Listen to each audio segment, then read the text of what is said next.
Muraho neza. Yesu ashimwe cyane. Nezerewe kubona umwanya wo kubana namwe muri aka kanya kugira ngo dusangire ijambo ry'Imana. Numugisha cyane kuba tubasha guhura tukumva ijambo ry'Uwiteka Imana, tukamenya umugambi wayo ku buzima bwacu. Reka dusenge dutangira. Nyagasani Imana yacu, Mana ikomeye, turagushimye. Turaguhimbaje muri aka kanya, tugushimira urukundo n'ineza yawe uhora tugaragariza igihe cyose. Tugushimiye ko utajya udutererana kandi kuri Imana ihora tuba hafi, kandi ukora ibikomeye cyane mu buzima bwacu tutari twiteze. Tugushimira ko waturinze, ko abanye natwe mu bihe byose bitambutse, nubwo isi yose iri kubaho mu bihe bitoroshye, nubwo ariho ihungabana mu ngeri zitandukanye z'ubuzima, ariko twe abizera Imana, abakristo, twiringiye kuri kumwe natwe kandi ko ibyo dutegurira byo byiza. Wadusezeranije ko turi umucyo w'isi kandi ko tuzamurikira mu mwijima.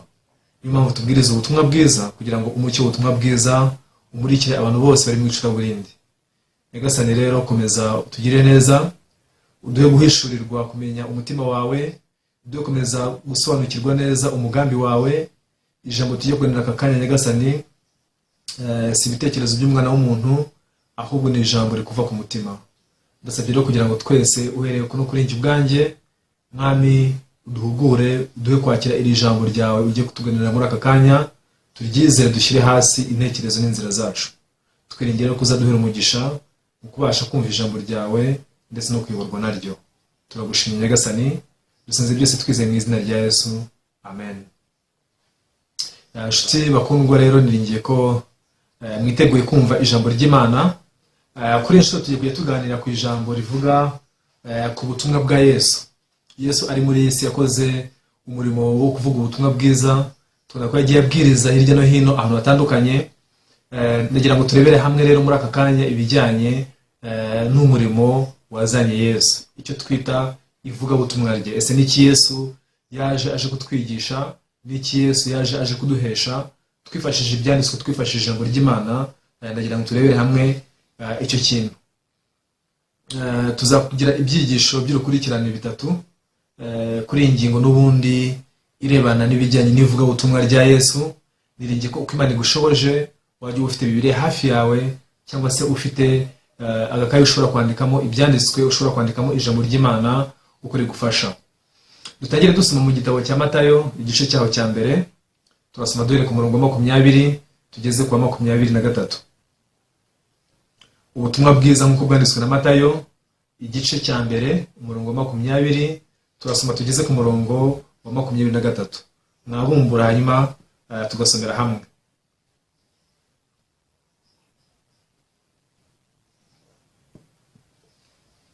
Niyo mwagize, reka dusome Matayo igice cya mbere, umurongo wa 20 kugeza ku wa 23. Haranditswe ngo, akibitekereza, marayika w'Umwami Imana amubonekera mu nzozi ati, Yosefu mwene Dawidi, witinya kurongora umugeni wawe Mariya, kuko imbuto imurimo ari umwuka wera. Azabyara umuhungu, uzamwite Yesu, kuko ari we uzakiza abantu be ibyaha byabo. Nuko ibyo byose byabereyeho kugira ngo ibyo Umwami Imana yavugiye mu kanwa k'umuhanuzi bisohore ngo, dore umwari azasama inda, kandi azabyara umuhungu, azitwa Imanueli, bisobanurwa ngo Imana iri kumwe natwe. Murakoze. Dusomye Matayo igice cya mbere, umurongo wa 20 kugeza ku murongo wa 23. Ni inkuru ivuga ibijyanye n'ivuka rya Yesu Kristo, mu yandi magambo kuza kwa Yesu Kristo muri iyi si. Impamvu kuza kwa Yesu Kristo muri iyi si ko ari gukenewe cyane ni ukubera ko abantu turi mu isi twari tubayeho mu kababaro, twari tubayeho mu gahinda, twari tubayeho mu byago bikomeye cyane mbere ko Yesu Kristo atuzira. Ako gahinda, ibyo byago, umubabaro, twabiterwaga no kuba twese twaranduye icyaha, abantu bo muri iyi si. Burya nubwo tugira ibyago byinshi bitandukanye, iyi si yuzuyemo amakuba, ibintu bibabaje, ibintu byinshi by'ubwoko bwinshi cyane. Harimo uburwayi, harimo intambara, harimo inzangano hagati y'abantu, amakimbirane, harimo gupfusha abawe, hari ibintu byinshi cyane mu by'ukuri bibabaza. Ariko icyo twavuga ko ari ikintu kibi cyane kurenza ibindi byose muri ibyo, ni ukuba umuntu ahagarara umunyacyaha kandi akazaba azaca mu rubanza rw'Imana. Twavuga ko icyo ari cyo cyago kibi cyane hanyuma y'ibindi byose. nubwo kitatubabaza mu buryo bw'umubiri ngo tubyumve ngo wumve urakomeretse cyangwa se ufite uburibwe nk'indwara, ariko niba hariho ishyano ryagwiriye umwana w'umuntu, ni ukuba umwana w'umuntu yarisanze ari umunyacyaha mu buzima bwe bwo muri iyi si. Kubera ko Bibiliya itubwira yuko iherezo ry'umunyacyaha ari ukurimbuka by'iteka ryose, ni ukuzacirwaho iteka burundu, abantu bakarimbuka mu muriro utazima iteka ryose cyangwa se ibihe bidashira. Ese murumva ari icyago na kimwe kiba kirenze icyo ngicyo? Ese haba hariho icyo nakwita ishyano cyangwa se umuvumo mubi cyane kurenza icyo ngicyo? Nibaza ko nta na kimwe kibaho muri iyi si. Kubw'iyo mpamvu rero, mbere ko Yesu Kristo aza muri iyi si, abantu uko niko twari tubayeho. Ibyago byose duhura nabyo byose bishamikiye kuri icyo ngicyo. Amakuba yose umwana w'umuntu acamo ashamikiye ku kuba umuntu yaragize icyaha mu bugingo bwe. Tumaze kuba abanyabyaha rero, Bibiliya tugaragariza ko ingaruka zo kuba umunyacyaha nuko twatandukanye n'Uwiteka Imana. Uwatandukanye n'Uwiteka Imana nta mahoro y'ukuri ashobora kugira. Umuntu amaze kujya kure y'Imana, nta kiruhuko cy'ukuri n'umunezero no kunyurwa ashobora kubana nabyo mu buzima bwe. Kubera ko kure y'Imana nta munezero ubayo, kure y'Imana nta mahoro abaho, kure y'Imana nta mutuzo, nta kiruhuko kibaho. Ku Mana nta ntambara zibayo, ku Mana nta ndwara zibayo, nta rwango, nta makimbirane. Ni ukuvuga ngo kuba twugarijwe n'amabi nk'ayo ngayo yose, kuba twugarijwe n'ibyago nk'ibyo byose, ni igihamya gifatika cy'uko twamaze gutandukana n'Imana. Rero Yesu Kristo kuza muri iyi si, nta kindi cyari kimuzanye ko ari kugira ngo yongere aduhuze n'Imana, ko ari kugira ngo yongere nanone aduhindure umwe n'Uwiteka Imana. Bavandimwe, mushobora kwibaza muti iyo ni ingingo abantu bose bazi, ese ibyo ni tutabizi ko ari ibintu byoroshye, ariko kubimenya gusa ntabwo bihagije. Nibyo koko isi yose izi Yesu, arabamwemera n'abatamwemera baramuzi. No mu bamwemera nabo ubwabo harimo ikibazo gikomeye cyane, kubera ko baramuzi gusa, ariko mu by'ukuri kumumenya ntacyo byamariye ubuzima bwabo. Kubera iki mvuze ibi ngibi? Impamvu mvuze ibi ngibi ni uko usanga tujya mu rusengero tukizera Imana, tukizera Yesu, ariko ubuzima bwacu n'ubundi bugakomeza kumera kwa kundi. Iyo mvuze ko ubuzima bukomeza kumera kwa kundi, sindi kuvuga ko nta terambere ry'ibifatika ribaho, cyangwa se ubukungu bwawe ngo bwiyongere, ubutunzi bwiyongere, bushobora kwiyongera, ariko nyamara icyo ngicyo si cyo kigamijwe mu gutuma umuntu ajya gusenga, mu gutuma umuntu yizera Yesu. Kuba mvuze ko nta mpinduka ibaho, ni impinduka yo mu mutima ndi kuvuga, ntabwo ari impinduka mu bifatika. Nkanjye nk'urugero, namenye Yesu nkimara kumenya ubwenge. Namenye ubwenge nisanga njya mu rusengero nkurikira ababyeyi, nasanze naravukiye mu muryango w'abakijijwe bajya gusenga, nkajya nkabakurikira, tukajya dukora imihango itandukanye twabwirizwaga n'abihaye Imana n'abapasiteri, ariko kudasiba amateraniro, ariko gutanga amaturo n'icyacumi buri gihe cyose, ariko gusenga buri gihe cyose mu rugo mbere ko turyama, tukajya twitwara neza, tukaba inyangamugayo, tukagirira abandi neza. Ibyo byose twarabikoraga. Ni ukuvuga ngo nkimara kumenya ubwenge, nta nubwo najyaga nibaza niba ndi umukristo cyangwa se ntari we. Icyo ni ikibazo ntashoboraga kwibaza cyangwa se gushidikanyaho.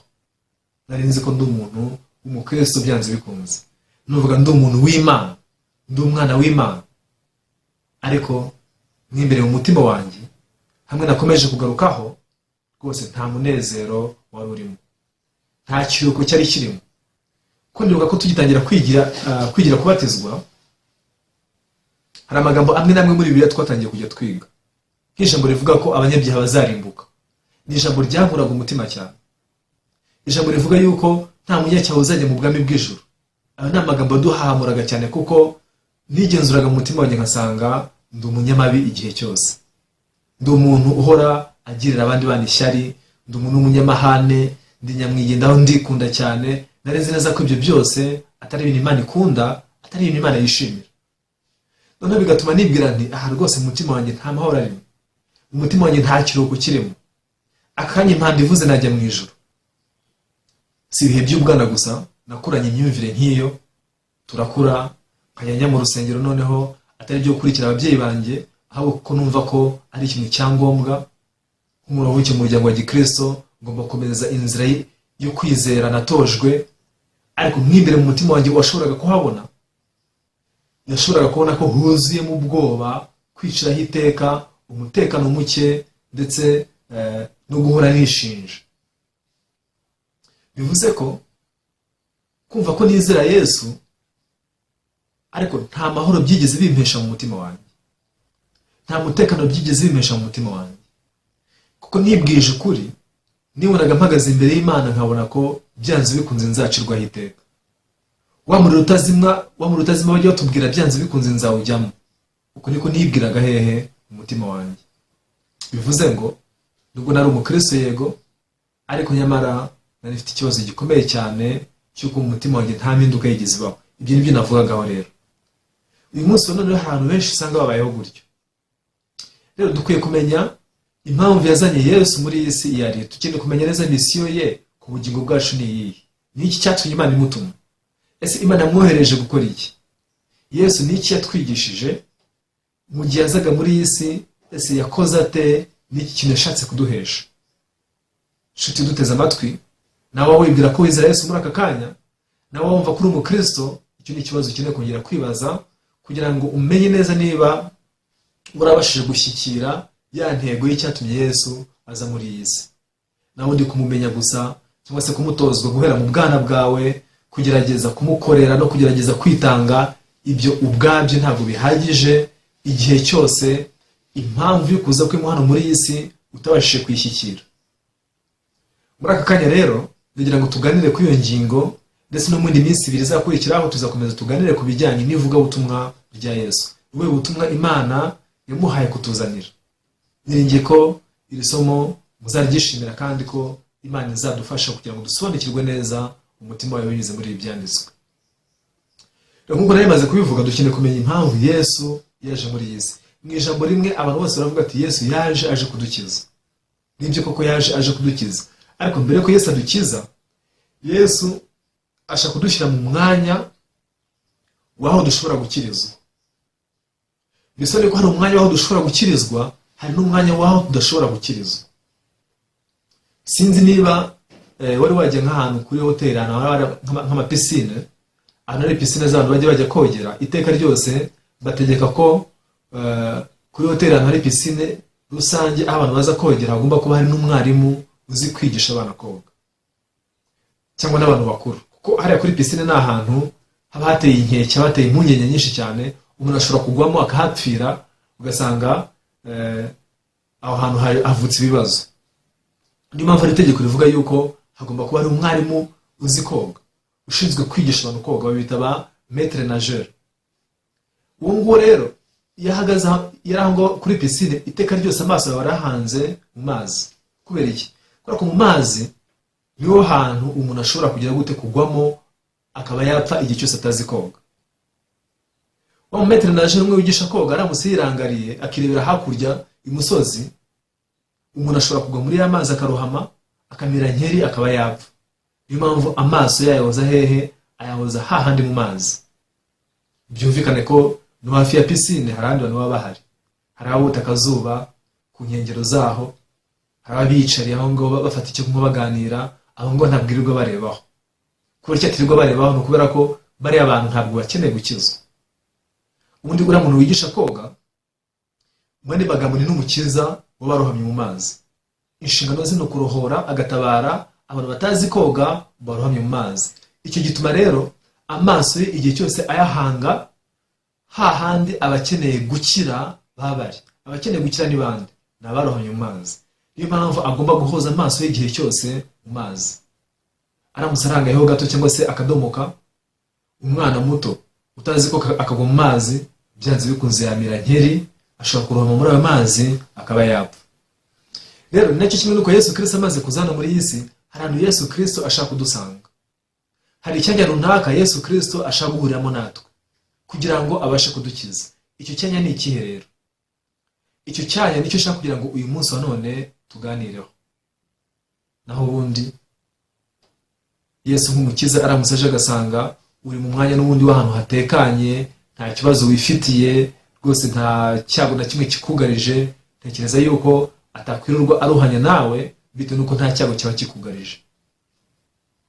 Wa mumetre nageur wigisha koga, babandi bari kota akazuba imusozi ku nkengero za piscine, ntiyirirwa rwose abitaho kubera ko ntabwo bamureba.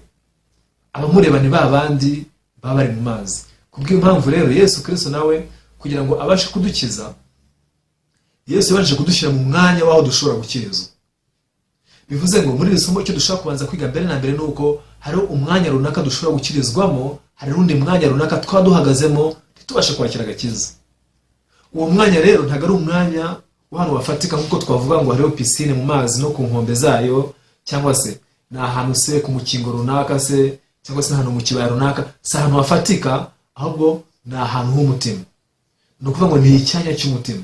Hari icyanya runaka umutima ushobora kubamo ukaba wakwakira agakiza, hari n'ikindi cyanya umutima ushobora kubamo ntubashe kuba wakwakira agakiza. Mu yandi magambo tuvuga ko Yesu yaje gutegura imitima yacu. Kwitegura ate? Yaje gutegura imitima yacu ayishyira mu mwanya waho ishobora kwakira agakiza. Iyo niyo misiyo ya mbere yagize gute yamuzanye. Kugira ngo twumve neza ibishaka kuvuga, navuga ko mu mugambi w'Imana kugira ngo ibashe kudukiza, Imana ishaka kubanza kugira gute kudushyira mu mwanya wo kwakiramo agakiza. Uwo mwanya ni uwuhe rero? Bibiliya yaragaragaje ahantu henshi. Iyo witegereje ku bantu bahuye na Yesu Kristo, ntabwo ariko bose bakiriye ubuntu bwe. Iteka abantu bakiraga ubuntu bwe, ariko hari n'abandi bumvaga rwose ko batabikeneye. Rero iyo ugerageje kubashyira hamwe, iyo ugerageje kureba ikitari rusange cyangwa se icyo abantu bakiriye ubuntu bwa Yesu Kristo bahuriraho, usanga bose n'abantu bari baraburaniwe. N'abantu batagiraga epfo na ruguru.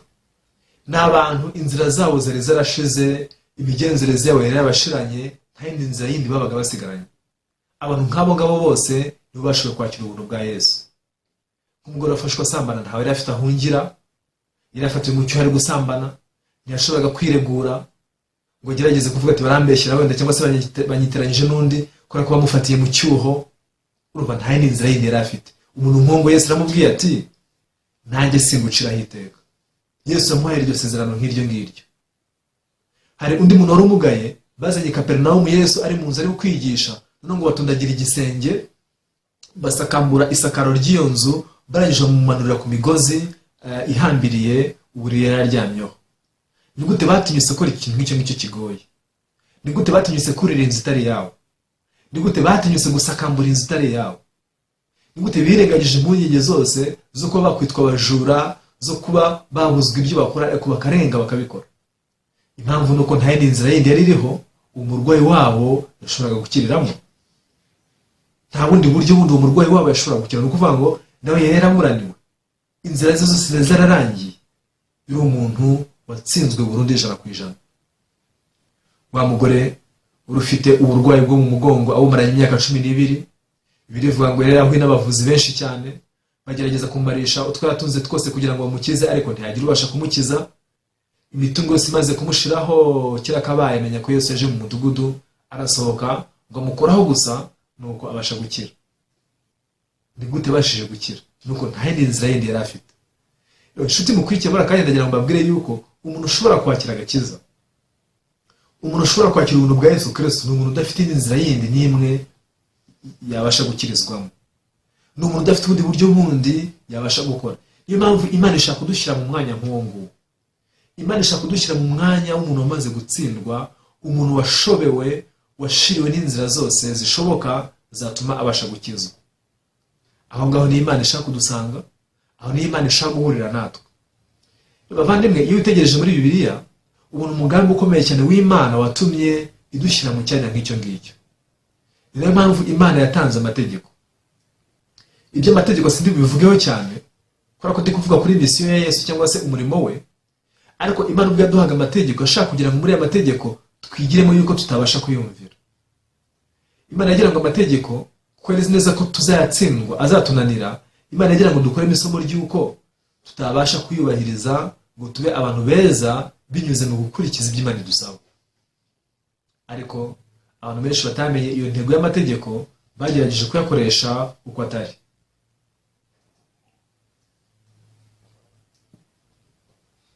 Abantu batari bazi icyo Imana yatangiye, mu by'ukuri ntago bigeze bamenyeramo ko ari abantu batakumvira Imana, ko ari abantu batayikiranukira, ko ari abantu bataba beza binyuze mu kwitondera ibyo Imana yategetse. Bivuze ko isomo ryo mu mategeko ntabwo bashoboye kuryiga. Mushobora kuza gusoma mu gitabo cy'Abaroma ibice byaho 3 n'umurongo wa 20, ndetse uhereye hejuru kwa 19 aravuga neza yuko ibyo amategeko avuga byose abibwira abatwarwa nayo, ngo kugira ngo akanwa kose kazibwe kandi abari mu isi bose batsindwe n'urubanza imbere y'Imana, ngo kuko imbere yayo ari nta muntu uzatsindishirizwa n'imirimo itegetswe n'amategeko, kuko amategeko ariyo amenyekanisha icyaha. Amategeko abereyeho kutumenyesha yuko turi abanyabyaha, ko turi abantu bagomeye Imana, ko turi abantu batandukanye nayo, ko turi abantu babana n'umutima wa sekibi ari umutima wa Satani, bityo dukeneye gukizwa kugira ngo tuzongere kubana n'Imana. Rero ntago Imana yigeze iza gusa ngo tujugunyire agakiza kayo ngo izehereze Yesu ahita dupfira ku musaraba, ahita tweza, kuko izi neza ko mu gihe tudahagaze muri wa mwanya na Yesu ntago twabasha kumwakira. Tudahagaze muri wa mwanya wo kuba twaratsinzwe, uko turi abanyabyaha gusa tutishoboye, ntago twaba dukeneye Yesu Kristo. Mbere yuko Yesu Kristo adukiza, tubona neza ko umurimo ukomeye cyane yaje kubanza gukora kwari ukuza kudushinja ubunyacyaha, kandi ko tutabasha kubwivanamo twenyine gusa ku bwacu, kuko abantu ntabwo bigeze babasha kwigirira iryo somo mu mategeko. Ubwo Imana yatangaga amategeko binyuze muri Mose kugira ngo imenyeshe buri muntu wese iti uri mubi burya, ubona na kamere mbi muri wowe, ntabwo wakumvira Imana, ntabwo wakwitondera ibyayo, ntiwaba umukiranutsi ngo ube uwera 100% muri kamere yawe no binyuze no mu byo ukora. Ariko iryo somo ntabwo twigeze turyiga, ntabwo twigeze tumenyera ibyo ngibyo mu mategeko. Twakomeje kwibwira ngo ngerageje cyane nayubahiriza, shyizeho akanjye rwose nayakurikiza yose, niyemeje n'umutima wanjye wose nayitondera yose, ndamutse niyemeje uyu munsi nkafata icyemezo nshobora kwitondera nkaba umuntu mwiza, Imana ikazampemba ubugingo buhoraho. Abayuda bo mu gihe cya Yesu ngo niko bajyaga babitekereza. Ni nayo mpamvu kwizera kwabo kwabaga gushingiye mu kugerageza kubahiriza amategeko no kuyitondera kugira ngo bazakunde bemerwe n'Imana. Ariko burya Yesu amaze kuza yababwiye ikintu gihabanye cyane n'ibyo batekerezaga. Kubera ko ubwo bagenzuraga amategeko bibwiraga ko harimo amwe n'amwe bubahirije. Mu buzima bwanjye sinishe, bivuze ko iryo tegeko naryubahirije. Mu buzima bwanjye sindasambanaho, ubwo bivuze ko iryo tegeko naryubahirije. Nta muntu ndaroga, iryo naryo nararyubahirije. Ibyo rwose Imana izabimpembera, urumva ko ibi byose nabicumuye, Imana izanjyana mu ijuru kubera ibyo. Abayuda babanaga n'imyumvire nk'iyo ngiyo. Ariko Yesu aje muri isi yasanze atabasha kubakiza igihe cyose afite imyumvire nk'iyo. None se Yesu ko yaje gukiza abanyabyaha, abo bantu yakwirirwa bashakaho iki gihe cyose bumva ko batari abanyabyaha? Ese ko yaje kurokora abatsinzwe, Yesu Kristo yakwirirwa yirushya ashaka iki ku bantu nk'abo kandi bumva ko batsinze amategeko y'Imana? Ndibaza ko iki kintu mugerageza kucyumva. Ndagira ngo dusome amagambo agaragara mu gitabo cya Matayo ibice 5 umurongo waho wa 25. Turakomeza dusome n'indi mirongo yindi igaragara hepfo. Matayo igice cyaho cya 5, reka duhere ku murongo wa 27. Umurongo wa 27 uravuga ngo mwumvise ko byavuzwe ngo ntugasambane. Uwo ni Yesu bivuga. Mwumvise ko byavuzwe ngo ntugasambane. Amategeko ya Mose yaravuze ngo ntugasambane. Ariko umva umurongo wa 28. Jyewe ndababwira yuko umuntu wese uzareba umugore akamwifuza aba amaze gusambana nawe umutima we.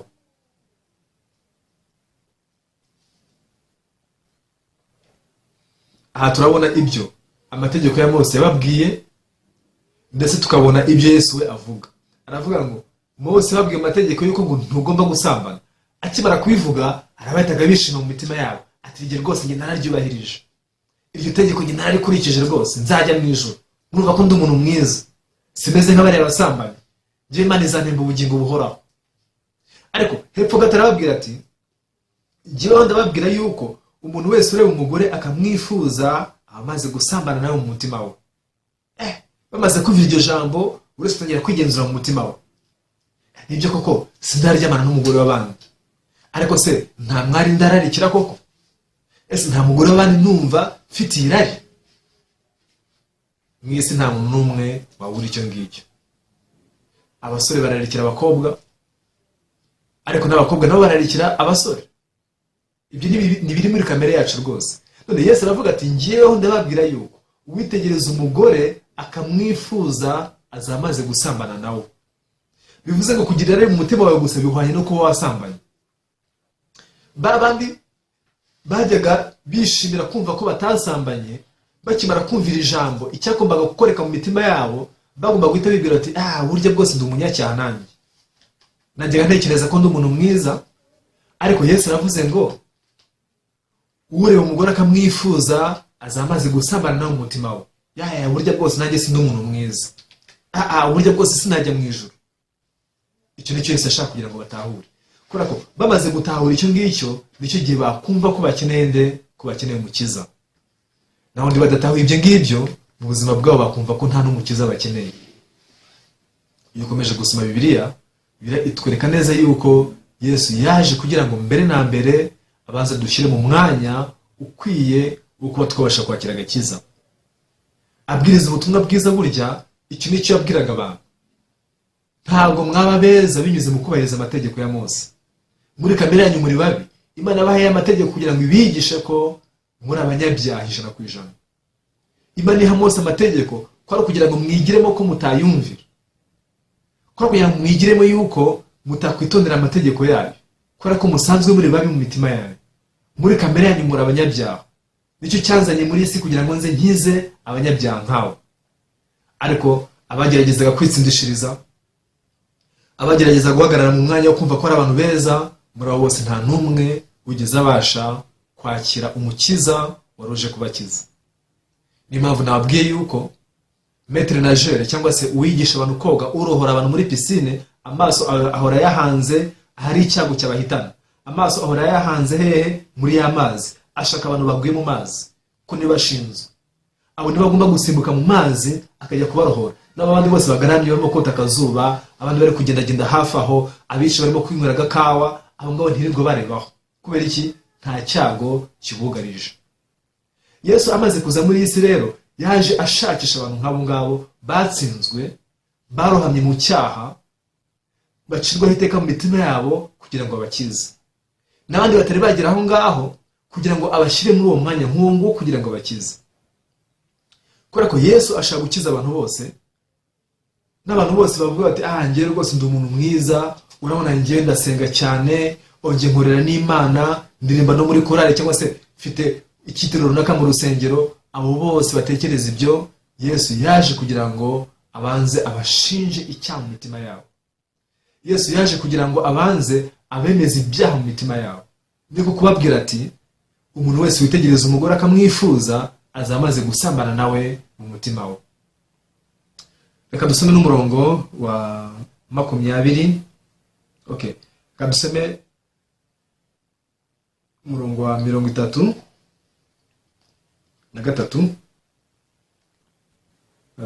Okay, umurongo wa 37 cyangwa se n'8. Matayo igice cya 5 umurongo wa 38 aravuga ngo mwumvise ko byavuzwe ngo ijisho rihorerwa irindi, n'iryinyo rihorerwa irindi.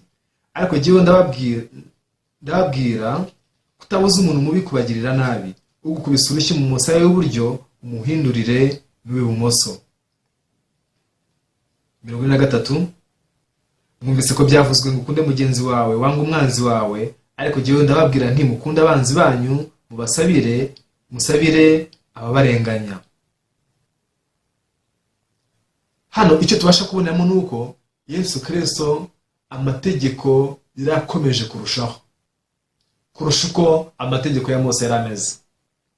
Amategeko ya Mose yaravuze ngo iryinyo rihorerwa irindi, ijisho rihorerwa irindi. Niba umuntu agukuye ijisho nawe yemewe kurimukura. Ariko Yesu aravuga ati reka nari gukura umwe n'irya kabiri naryo rikure ahubwo. Nawe ukubita urushyi ku musaya umwe umutegere n'undi musaya wundi. Ibyo ninde muntu wabasha kubikora? Nta n'umwe. Musabire ababarenganya, mukunde n'abanzi banyu. Abantu bamaze kumva amagambo ya Yesu batangiye kumva ko kubahiriza amategeko bigoye cyane batabibasha. Yesu arishima cyane ati nshaka ko mugira aho ngaho. Aho niho nabasha kubakiriza. abahagaze aho ngaho nibo bonyine gusa mbasha kurokora. Niyo mpamvu na mbere uko dupfira ku musaraba ivugabutumwa rye ryaranzwe no kubanza gusenya gukiranuka kwacu. Yesu yashatse kubanza gusenya gukiranuka kwacu, kwitsindishiriza kwacu, kwigira beza kwacu, kugira ngo noneho tube turi mu mwanya waho tubasha kwakira ubuntu bwe n'agakiza ke. Yohana igice cya 9 umurongo 39, ndimo kugana ku musozo. Yohana igice cya 9 n'umurongo 39, Yesu Kristo aravuga ati nazanywe mu isi no guca amateka ngo abatabona barebe n'ababona bahume. Yaje guca amateka kugira ngo abatabona barebe n'ababona nabo bahume. Ese abatabona ni bande? Ni babandi batsinzwe n'urubanza, ni babandi badafite ikintu na kimwe kizima bashobora kubona, nta mucyo babona, ni ukuvuga ngo bari mu mwijima. Iyo utabona, ubuzima bwawe bwose buba bwuzuye umwijima gusa. Yaje kugira ngo atume abantu nk'abo babona, n'abandi bibwira ko babona, abibwira ko bari mu mucyo nabo Yesu Kristo abashe kugira gutuma batabona, kuko ashaka kudukiza twese, kubera ko adukunda twese, ashaka kugira ngo twese tujye mu mwanya waho abasha kudukiriza. Rero bavandimwe, hariho umwanya runaka ushobora kuba urimo ukakira ubuntu bwa Yesu, ukakira agakiza ka Yesu. Hari n'undi mwanya wundi ushobora kuba urimo ntubashe kwakira ubuntu bwa Yesu, ntubakira agakiza ka Yesu. Uyu munsi mu isomo rya mbere, icyo nicyo nashatse kugira ngo twigire hamwe ku bijyanye n'ivugabutumwa rya Yesu, n'ubutumwa Imana yamuhaye kuza hano muri iyi si. Niringiye ko muzakomeza gukurikirana. Mu cyigisho cya 2 nzakomereza ahangaha dukomeza kurebera hamwe ibijyanye n'ivugabutumwa rya Yesu. Murakoze cyane, Imana ibahe umugisha. Reka dusenge hanyuma dusoreze hamwe. Turagushimiye Data wa twese kubw'ubuntu n'urukundo rwawe. Tugushimiye yuko igihe kinini twabayeho tutazi ubushake bwawe n'umugambi wawe, nicyo cyatumye Yesu Kristo ubwo yazaga yaradusobanuriye neza ikijyanye n'umugambi wawe n'ubushake bwawe, bite no gushaka gukiza abantu bose. Niyo mpamvu ushaka kubanza gutegura imitima yacu ukayishyira mu mwanya ukwiye wo twabasha kwakira agakiza kawe. Tugushimiye rero yuko uduhaye umwanya nk'uyu nguyu, komeza uduhe kunezererwa mu butumwa bwiza, ukomeze kuduha ibyishimo n'umunezero bivuye muri ubutumwa bwiza. Urakoze Nyagasani, turagushimiye, dusenze twizeye mu izina rya Yesu, amen. Murakoze cyane, tuzasubira ubutaha.